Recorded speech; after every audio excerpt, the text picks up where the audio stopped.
in the second chair and the third or something like that. Can we use the podium? I think it might slow us down, but Okay. we're kind of going to keep moving. Maybe if you feel comfortable with your opening remarks, you could, perhaps. It's 2 minutes, or you stand there or wherever. That's fine. But let's check the order. Abraham's first. Opening remarks, Abraham, 2 minutes.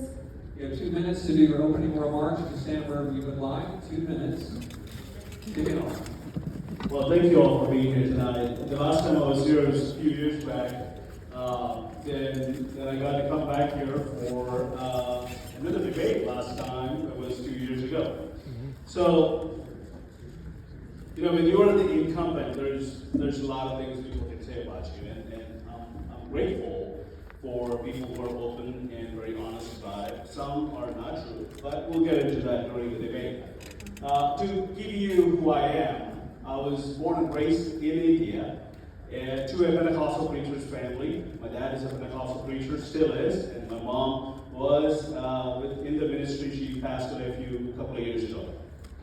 There is someone in this audience, I'm not going to mention his name, who came up to me a few years ago and said, your dad came to East Texas about 30, 40 years ago, and actually almost 40 years ago, and ministered to my family at our church and saved my marriage and saved my life.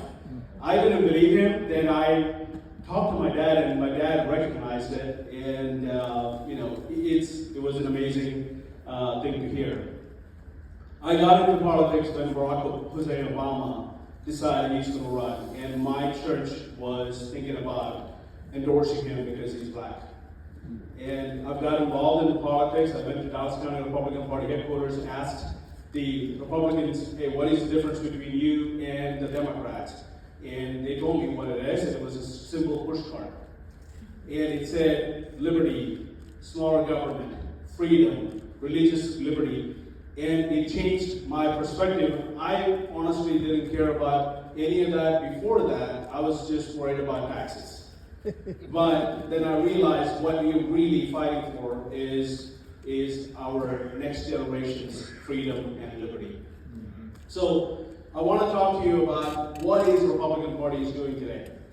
There's so many people who are talking about we did not raise enough money. When I campaigned, I said we need $18 million. The former cycle was about $10 million. I added another $8 million. You need to land the plane. Sorry? Okay, your 2 minutes is up. Oh, thanks. Yep. Thank you, Abraham. Yep.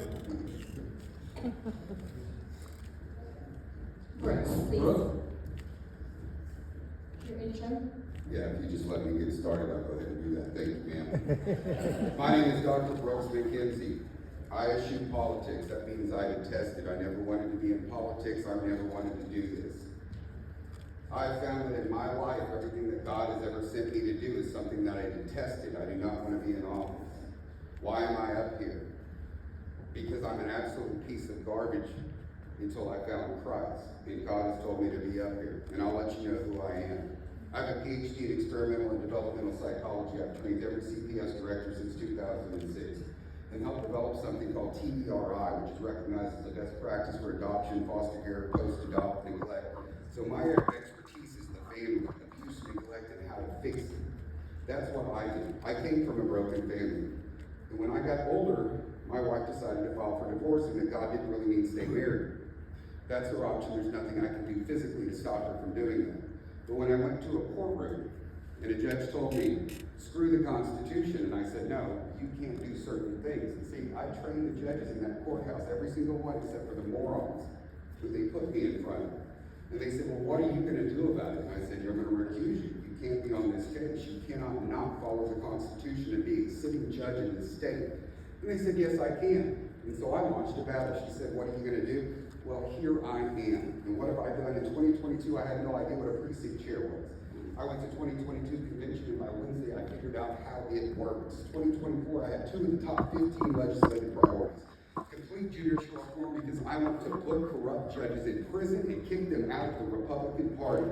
They have no place in our party.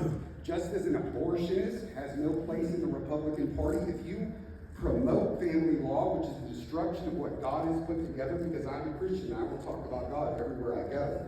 If you do that, your place in Thank the you. Republican Party is limited, and that's why I'm here. Thank Thank you. you very much. Hello, everyone. I am currently vice chair, and I am running to be chair. And as vice chair, some of the things that I did was I started at the grassroots with doing a X call. I did a digital magazine, and I also went to 100 cities across Texas, 120 actually now. And the thing is that I got to know the hearts of the Texans that are Republicans. We love the Republican Party because it's what's best for all Texans, not just Republicans.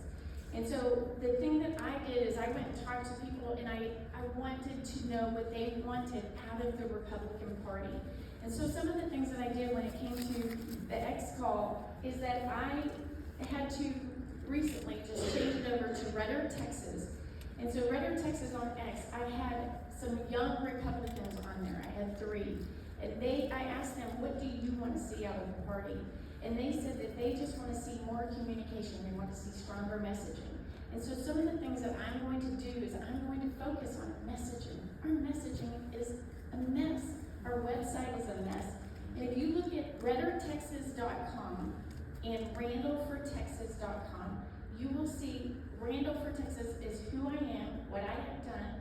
Some of the things that I have done has been that I've started 2 nonprofits. I did a nonprofit that was about sudden cardiac arrest, and I did another nonprofit that celebrated capitalism for boys. And so I have also built a club that I built to over 500 in membership. And some of the things that you'll see on RedderTexas.com is you will see some of the innovative ideas that I have put together that I did in order to bring our club to that size. And I know how to organize people, how to motivate, how to train, and get them excited to be there and to keep being engaged. And some of the other things that I did as vice chair is I traveled the state and did precinct training. I did candidate training. I did things that actually made the party stronger. Thank you, Dorinda. Thank you. You can finish up in your closing. Yes. Okay, Abraham, first question is to you. What is your vision for the Republican Party in Texas? And specifically, what is your plan to win in November? So when I got elected last time in 24, I got a call from the governor's office. It said, "Hey, you're the chair." They were voting for me at that time. And said, "What are you going to do about 24?" And I said, "We're going to knock on at least 100,000 doors in South Texas." I think that's the line we need to do. We flipped. There's 14 counties in South Texas that are Democratic counties. For the first time, we flipped 12 of them in like one cycle. That didn't happen by accident. It's one cycle.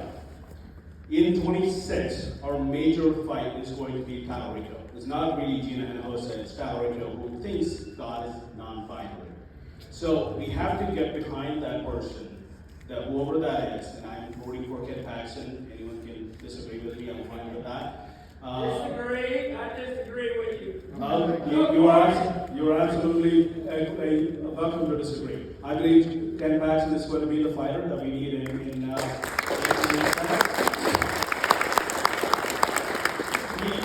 we need to get behind that candidate, whoever it is, and make sure that candidate wins. We have to fight for the 5 congressional districts we just passed in Texas, and that it needs to be a fight that we're going to have. In the last cycle, we brought in $15.5 million to build the party, about $6 million more than the previous cycles. So we're probably going to have to do more this time, and we are now working to hire about 20 people within this next 2 weeks to have them added to our victory committee in the next 2 weeks. So we're going to have an amazing time, one way or the other. Thank you. Okay, Chris. What is your vision for the party, and do you have any ideas on how to win in November? Yeah, so my thing's basically just gonna be a continuation of my opening statement.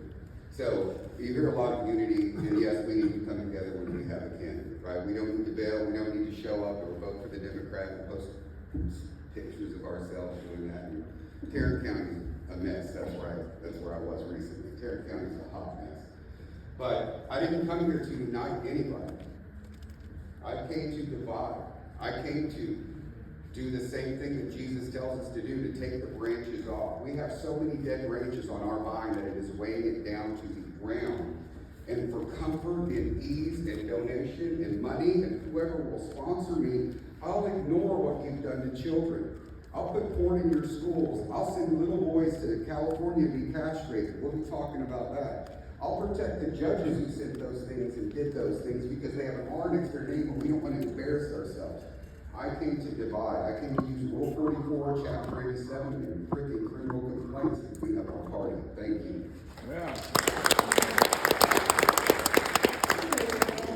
What is your vision for the Republican Party and how are you going to win in November? Okay, so one of the things that we have to do right now is we have to get ready for midterms. The Democrats did outvote us, and so we have to make sure that we are motivated to get that done.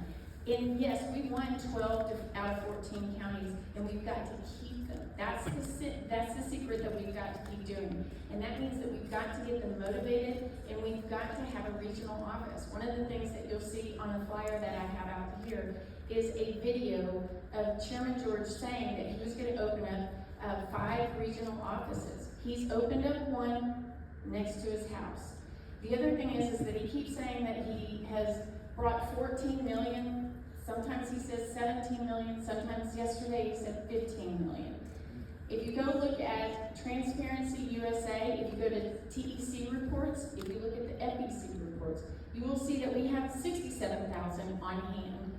We have 1.2 that we've raised, and we have 2.1 that we've spent. So I don't know where this money is coming from that he says that we have or that he's raised, but I tell you, as I am chair, I will make sure that we audit where that money went. Now there is such thing as called a pass-through, and that's where candidates who raise money for their campaigns, their money is sitting into the RPT so we can help them with postage. It goes in and it goes right back out. That is not something that is ours to claim because that's what they raised. So, is that right? Okay, Thank you. Okay, next question goes to Brooks. What is currently broken in the party and how will you fix it? You don't know me, do you? So, he goes back to this. I didn't find Christ until I'm 37. I'm not polished. I'm way overeducated. I promise you that. There's nobody in this state that's more of an expert in my field than I am. But had a TDC number before I had a high school diploma. I'm a meth addict. I'm a drunk. I am every single one of those things of a child that comes from a broken family, and I should have been dead multiple times over, but for some reason I didn't, and I found Christ when I was 37. So I grew up in meth houses, selling acid, doing horrible things to people, but you know what it did? When I found Christ and I thought I found my job and he said, no, go do this thing, that experience built me for politics.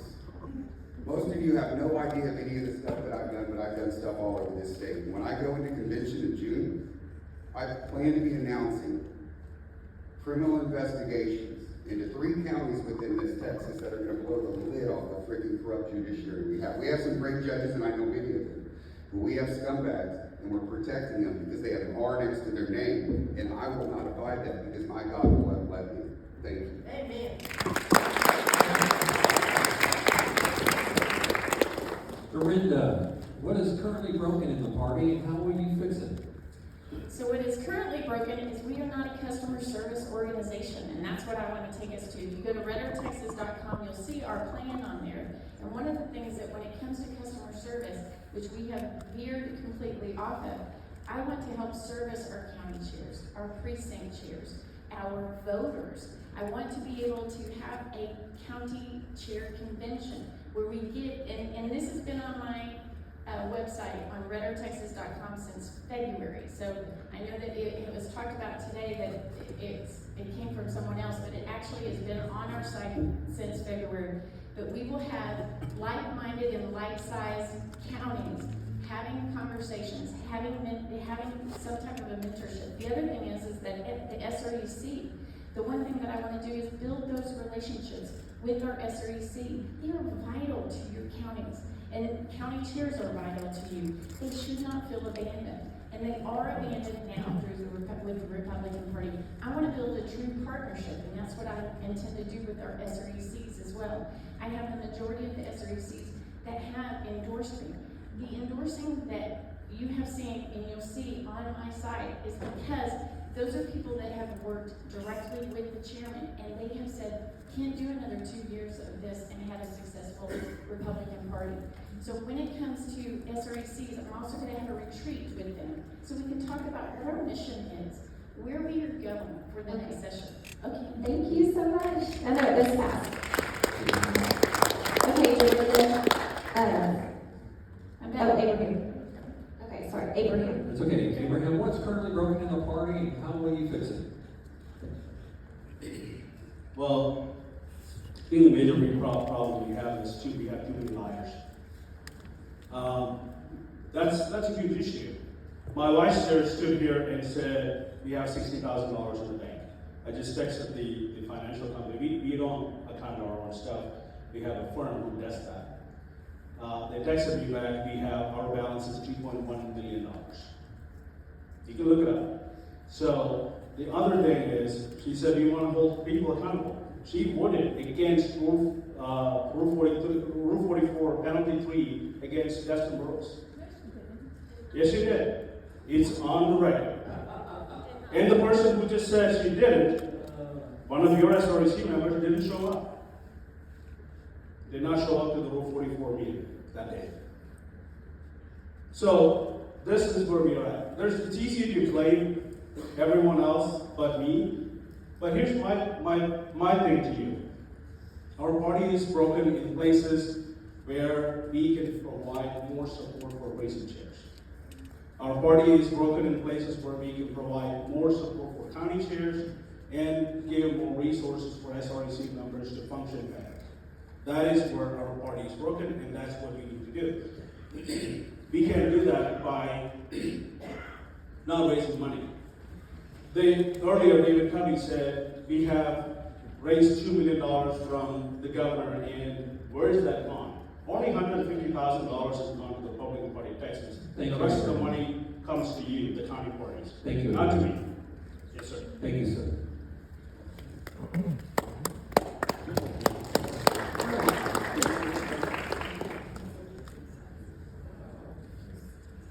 Hey everybody, just want to let you know that first of all, I can see this is going to be a more interesting round than the past 2 rounds. But let's all make sure that we're being cordial and main thing is we want our candidates to keep their train of thought so they can speak out what they've got in their head. They're trying to share information. If you disagree with it, that's okay. You can express that in the voters' box. You can also, I'm sure you're welcome to speak to them after the event. They're happy to talk to them. That's what we do. But let's just kind of keep everything moving and let them keep speaking out what they're trying to say. And let's not phone a friend or text anymore either, please. Thank you. Okay, so question 3, Dorinda. In the interest of transparency, should recordings of the SREC meetings remain accessible to the public after they conclude? If elected, would you change the current practice? Yes, I would change the current practice. Nobody knows why it changed to where it is now, that they are not readily available. So, other than there is no transparency. As you can see, the chairman's talked about immediately that he talked about there was $2.1 million. Okay, where's the $17 million and where's the $14 million that you just said when you opened up? The thing is we need honesty. We have the midterms right around the corner. And what I want to do with Rudder, Texas, is I want to build those relationships. I want to get out to Texans and get out there and get them to get motivated. Because if we don't get people out there and engaged and ready to get more and more people to the polls, we are fighting Democrats who, whenever it came to the SBOE, they made sure that they fought for Sharia law to be in our kids' schools. So these were teachers that were fighting for this. They took the day off from work to come and testify for that. And that is what we're fighting when it comes to November. We need somebody that is going to bring structure and innovation to this role. Somebody that listens to you. The thing is I have traveled the state and I know what is happening relationships are key and vital for us to succeed. But we have got to get ready for what is happening with the Democrat Party. We cannot let Tallarico win. He doesn't believe, I'm sorry. Yes. Thank you. Okay, Abraham, you're next. In the interest of transparency, should recordings of the SREC meetings remain accessible to the public after they conclude? Would you change this current policy? No, I wouldn't. I think it should stay in public, and we have it on our YouTube channel. The meetings are open to anyone. I've seen you there many times. It's about the recordings, like once the SREC meeting concludes, and then they go away. So that people can go back and view them if they didn't attend the SREC meeting or Not something. that I know of. I just, on my way here, I actually watched the SREC meeting that we had for Rule 44. So I'm pretty sure it's still on the website and on the YouTube channel is what I'm trying to say. So, how many of you made $100,000 this year? Some of you, right? How many of you still have the $100,000 in the bank? You spend some money, right? So when you raise $15 million and you say you have $2.1 million in the bank, it means you spend the rest. It's very simple. This is the kind of interesting things that comes out of the campaign. I just don't understand it. And when someone says, no, she did it, Kristen Beverly just said that. She didn't support the Justin Burrows to stay on the ballot. You actually should go to our website, the website that is pretty accessible, and look at everyone's record. Kristen's would not be there because she didn't show up to work that day. So this is what we're faced with. We should have people who should do what they say. And I used to be a county chair. I have the utmost respect for county chairs because they get paid out for doing everything at the end of the day. But the reason is they still choose to do it because they care Thank you, about their Abraham. taxes. Thank you. Sir. Yes, sir. Okay, Dr. McKenzie. In the interest of transparency, should the recordings of the SREC meetings remain accessible to the public after they conclude? If elected, would you change the current practice? Absolutely. I think they should be there for perpetuity. I think that every executive meeting should be audio and video recorded and stored on a secure server, so if anyone ever has questions about what happened in an executive meeting, it could go be referred to. I think all things should happen like that. In fact, we've got a bill coming out this next session to put cameras, audio, and video in every single courtroom. There won't be a room in that building that you can have a conversation about what happens in a court case. It's not getting recorded. It doesn't mean it's going out to the public, but it means we're going to check you when you say you didn't say something or do something or violate the Constitution. And so if it's good enough for our Supreme Court of Texas, the United States Supreme Court, 24/7 recording, and they can operate, our courts can. And certainly our Republican Party can. Thank you.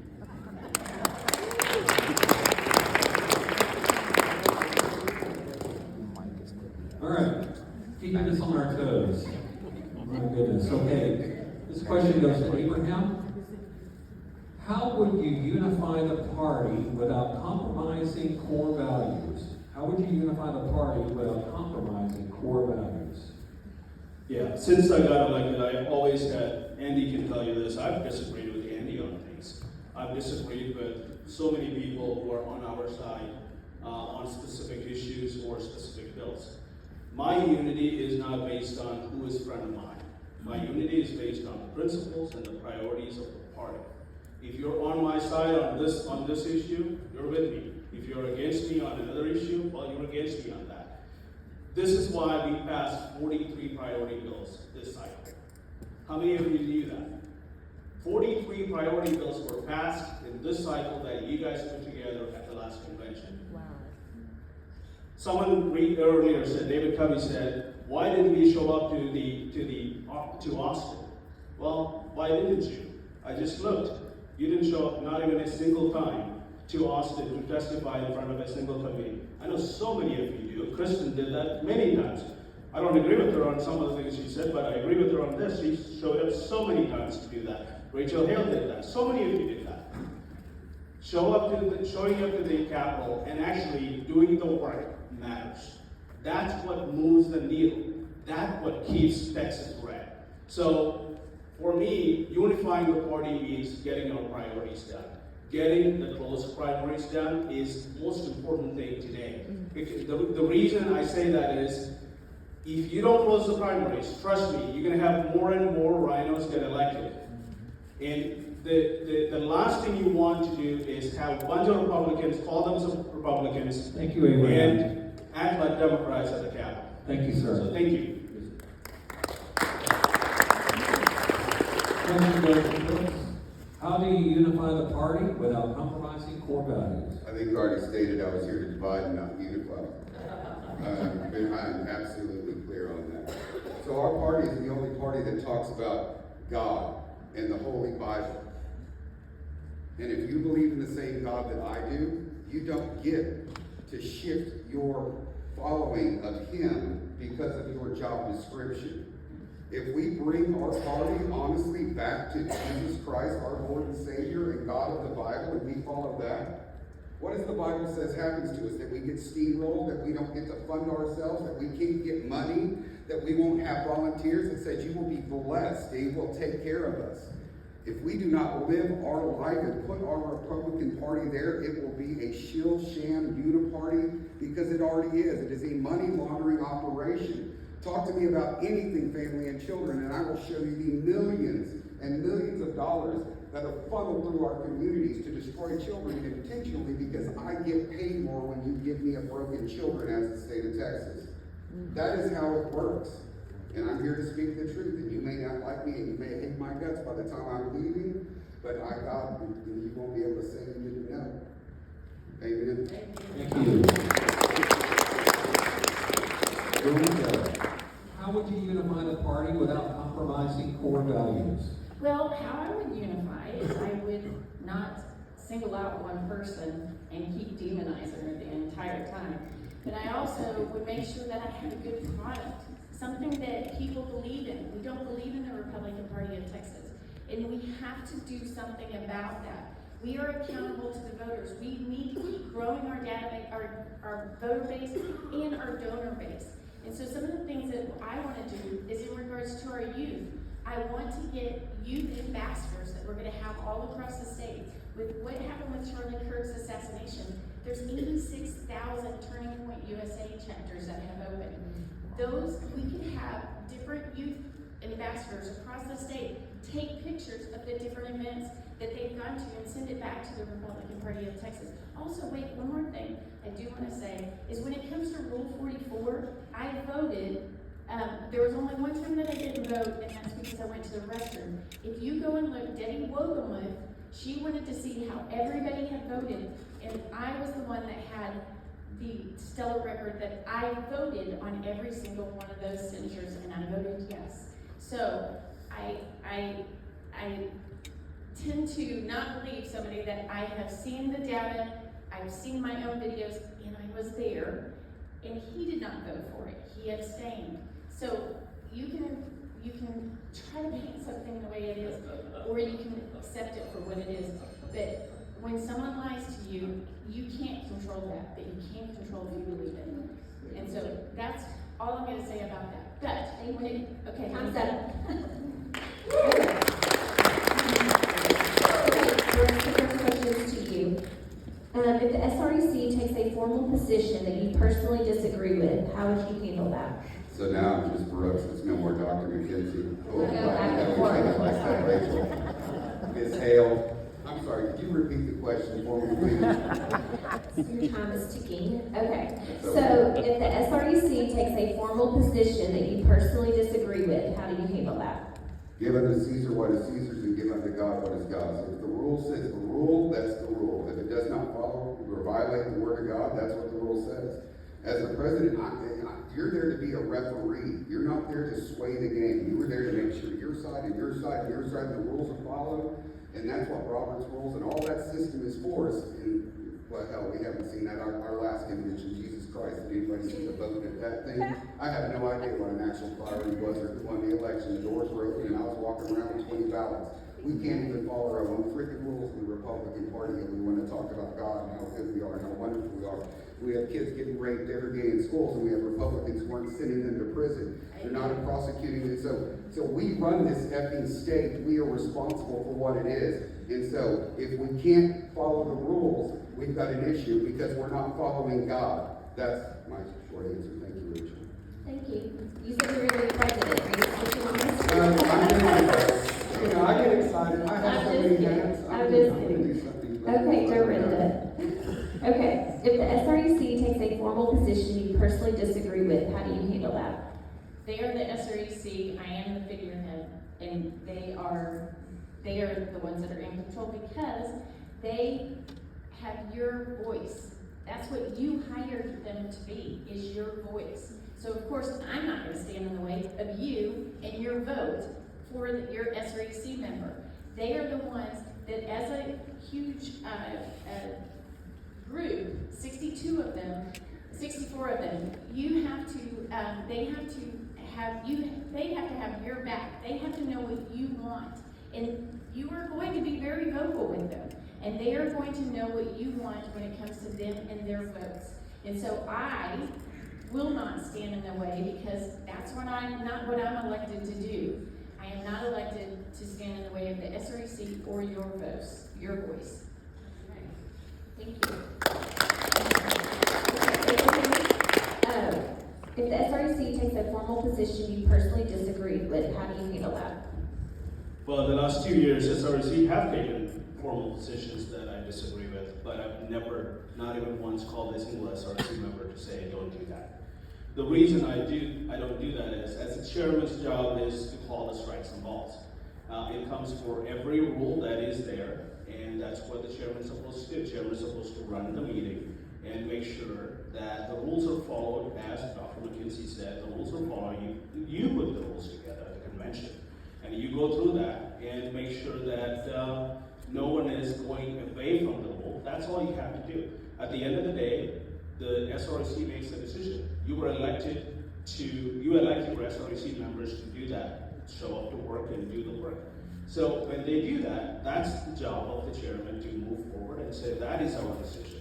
When if the chairman have a disagreement with them, well, chairman can vote too. You are one of the 64 members. And I have shared my differences with the SREC in public on record board. By the way, all of our boards are record boards, except for the voice boards that we do. Every single one of them is recorded by our secretary. His name is Virgil Cruz. And you can reach out to him if you guys need his information. I'm sure he won't mind that if I share that with you. Happy to go ahead and reach out to him and find out about every record board that we currently have. In fact, I think SREC should change the rule to say every board should be a record board from now onward, so that way it is a transparent process. Thank you.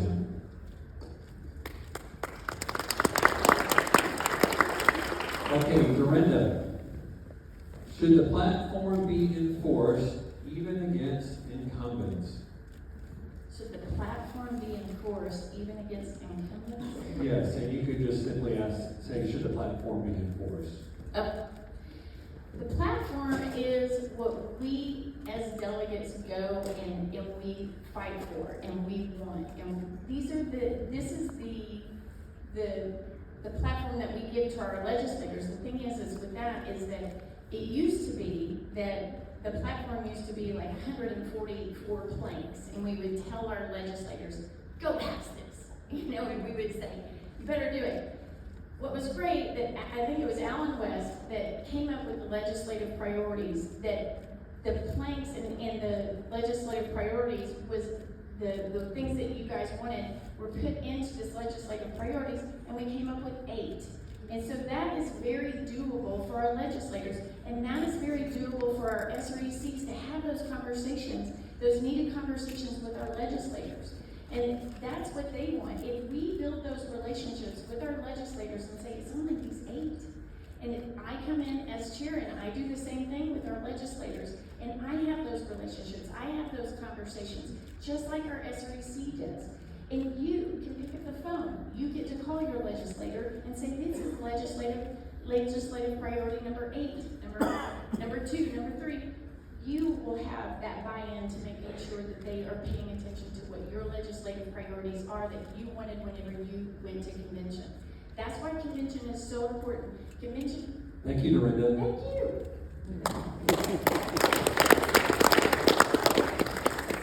Abraham, should the platform be enforced?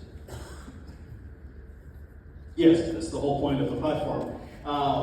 Platform should be enforced. One of the things about the platform is you put it together, it's yours. The SRC doesn't, and the state party chair doesn't do that. You know, that's not our job. We do it at the convention, and we hand that over to every single legislator when we file at the state party level. There are some legislators who file at the county level, and we've asked them to do the same thing. We had 8 priorities this time. It's 7 out of the 8 priorities that you guys put together in the last cycle was passed. Many of them had good results, some of them not so much, but still it was moved. Taxpayer-funded lobbying is the only priority that didn't get anything, nothing at all, because our legislators in the moderate version of the legislators, they don't want to stop the lobbyists. That's pretty much what it is. They will tell you they're for grassroots, and they will go support the legislators, the lobby groups, and they come out of it. So that's a major issue. It's going to be an emergency session issue for Governor Abbott next time, I was told. I didn't know. I think the major thing this time we're going to have to pass is banning Sharia law in Texas. That has to happen, and ending property tax will be the next thing. So those will be 2 of my priorities that I will be pushing at the convention, along with the other priorities and platform items that will come up. Thank you. Thank you, Abraham. Brooks, should the platform be enforced? Brooks again, thank you. Yeah, absolutely. That's what it's there for. It's the platform of the party, but we haven't been enforcing it for a very long time. But now we have something called Rule 44, which gives us an ability to enforce it. I love Rule 44. In fact, I believe Rule 44 is pretty much dead on a Wednesday night when I got a text message from somebody in a Rules Committee to come and testify on it. So I did, and look, lo and behold, we have a Rule 44. And guess what I did? I added judges to it, so we can censure Republican judges who break the law and violate their oath of office, and we do all kinds of stuff like that.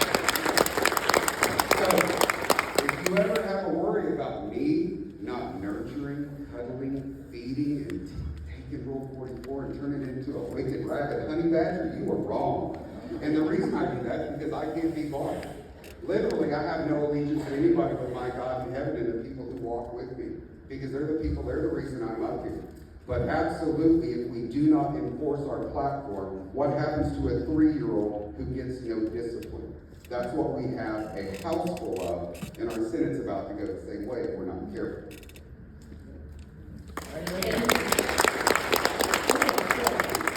Abraham, this question's to you. So we touched a little bit on winning in November, but what is your strategy to keep Texas red long term? If you guys haven't noticed, Florida was not always all that red. When Ron DeSantis came in, he won by a tiny, tiny margin. When his re-election came up, he won in a huge margin. And that was by being very unapologetic about what he stands for. Right. The reason why we are losing in Texas is not because grassroots are not doing enough work or the county party is not doing enough work. It's because people cannot tell the difference between a Republican legislator and a Democrat legislator. That's our problem. The only way we get these rhinos out of our offices is by closing our primaries. That's why we filed the lawsuit. We spent about $300,000 so far. We have a major hearing coming up, and I hope we get this done before the convention. The courts, Dr. McKinsey knows all about this. Courts move very slowly. I can't go yell at a judge. I can probably do that to somebody else, but a judge, I'm probably going to go to jail. So the courts move in such a way, and we will get this done. This has been a 10-year project since Matt Rinaldi has been in the office. He filed the first bill, and he moved it, but nobody in the Texas House or the Senate wants to hear it. The only way we keep Texas red is by getting these rhinos out. Thank That's you very much. What is your strategy to keep Texas red long-term? I'm sorry, I didn't hear you, Rachel, what'd you say? What is your strategy to keep Texas red long-term? Jesus Christ and God of the Bible. That's my strategy. That's seriously my answer. If we do that, we know we win. We have to stop being afraid of what we're going to lose. Whether it's our friendships, our money, our comfort, right? Every one of us bitches about our data being harvested, but every single phone in here, you sign an agreement to give it to them and they can sell it to whoever wants. The throttle cameras we've got everywhere, right? They're there to whatever. No, they're not. Everything in our lives has been given to us to make us squishy and soft. Good times make weak men, and that is where we are at. And there is not many left who are willing to do something. But we have to stand up and take a stand. We cannot protect incumbents because they have $50 million in the bank or they're our buddy or whatever the hell it is. When we have judges who sent a Texas boy to California to be chemically castrated, his name is James Younger, he is a boy. I'm an expert witness in that case. We have sitting Supreme Court justices with R's next to their name that sent him over there to do it, but they're all avid appointees. And when I ran 2 conservative justices against Justice Blacklock and Justice Busby because they voted to castrate this boy, they were kept off the ballot by this man and without any input from the Secretary of State, and that's why I'm running for state chair of the Republican Party of Texas. Amen.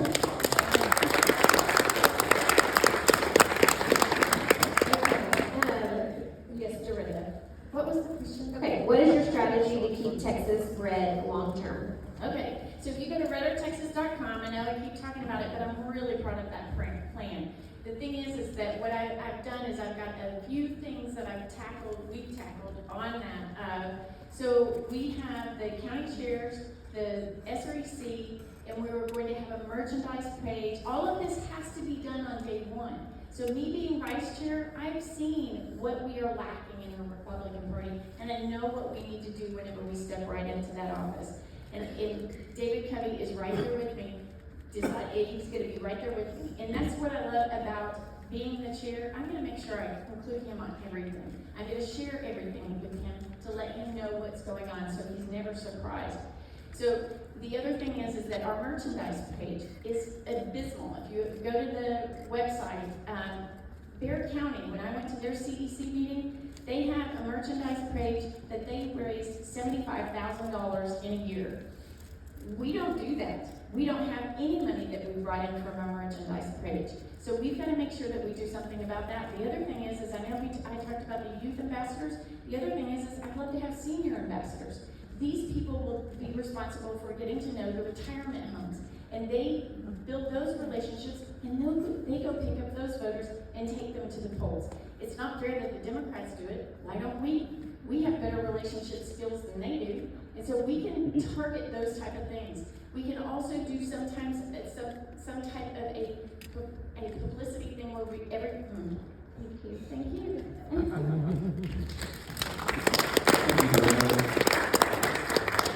Brooks, what is your plan to strengthen election integrity? So, according to Bob Hall, we basically have none. We don't have any way to count anything between. I mean, I hear Harrison does a good job. So, but the most of the states have hit. So, I'm a precinct chair over in Tarrant County. I've been out there for about a year, and it is absolutely abysmal, and no one actually cares. They get dozens of calls saying, "Hey, we are literally looking at unlocked boxes and people coming in who aren't supposed to be open, and then they're transporting unlocked boxes." Oh, it's okay. And these are Republicans doing it. I don't know. Put people in prison is my answer for most of this stuff. All right, so Donald J. Trump got criminally prosecuted by a DA in Georgia. No one in this nation has criminal immunity. That is a myth. They only have civil immunity. You can't sue them for what they do in office. And if you wonder, go look at statutes. Every time a legislator screws up, they have a civil penalty because they have immunity. But none of those jackholes have criminal immunity. Everybody with an oath of office, when they violate the Constitution or don't do their job, they can be criminally prosecuted. We just need DAs and sheriffs with some balls, and that's how I plan to address it. Because once you start locking up some administrators, and you start putting some principals and some superintendents and their asses in jail, I promise you there's a trickle-down effect like Reaganomics never saw. Thank you, Dorinda. What is your plan to strengthen election integrity? Well, everything Brooks just said. Minus a few of the words, 'cause that's not very ladylike, but anyway. That's one thing that I would do is we've got to prosecute these people that are doing fraud, election fraud. That's got to be done. We've also got to clean our voter rolls. The one thing that I love to do, and I'm going to work really hard to do this, is to make sure that we also limit the amount of elections. Yes. Because it costs us money. It costs the state money, it costs your county money, it costs the city's money. This is not something that we need to do. Like just now, we had our municipal race, right? Well, some of these cities had another runoff. They're gonna have a runoff. We have our runoff. This is the 26th. Theirs is then on June the 13th. These things is voter fatigue too. The voter fatigue is real because people are just like, you know, in your precinct chairs. I was a precinct chair for 12 years. And the thing is that you go to the door and you're like, yeah, it's another election. And they don't want to go. They don't take you seriously because you're always going to their door and telling them it's another election. So it's not only voter fatigue, but it's also precinct chair volunteer fatigue. And it's also trying to get people to come in and work the polls. Those kind of things are necessary and we need to have them, but we are burning everybody out. And it's costing millions of dollars that we can sit there and we can do something about regarding that. Yes, Thank you. Abraham, what is your plan to strengthen election integrity? Well, before I get there, I do want to address what Dr. McKenzie said in a second. He did have two candidates that I think, were you the consultant for them? No, I was a volunteer. You're a volunteer? Yeah. So two candidates